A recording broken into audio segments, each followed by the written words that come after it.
हमारा सीपीयू है। ये सीपीयू के अंदर के पार्ट्स हैं। इसके अंदर पहले नंबर पर आती है पावर सप्लाई। ये बाहर से बिजली लेता है और आगे सीपीयू को देता है। बाहर से 220 वोल्ट लेता है और सीपीयू को 5 वोल्ट या 12 वोल्ट जिसने चाहिए थे वो लेकर दे देते हैं। फिर हमारे पास आता है यहाँ पर ये प्रोसेसिंग यूनिट। ये जितने भी हम इसको इंस्ट्रक्शन देते हैं वो सारी प्रोसेस करता है, फिर आगे दे देते हैं। जब भी ज़्यादा प्रोसेस कर देता है तब इसके अंदर हीट जमा हो जाती है।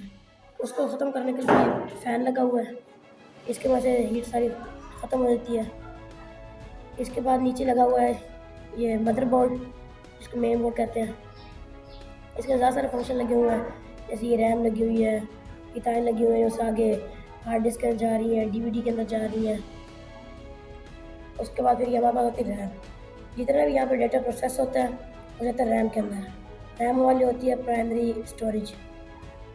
ये हम थोड़ी जब तक इसको पावर मिलती है उतनी देर के लिए अपने पास स्टोरेज रखते हैं, उसके बाद ख़त्म हो जाती है।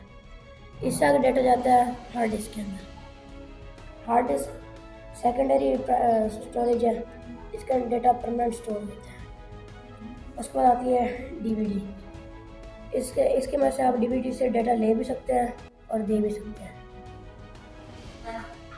ये पावर सप्लाई यूनिट है, ये बाहर से बिजली लेता है।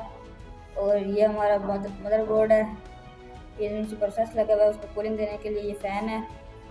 और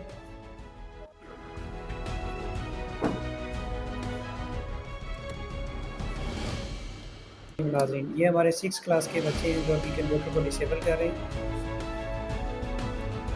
और दोबारा से असेंबल कर रहे हैं।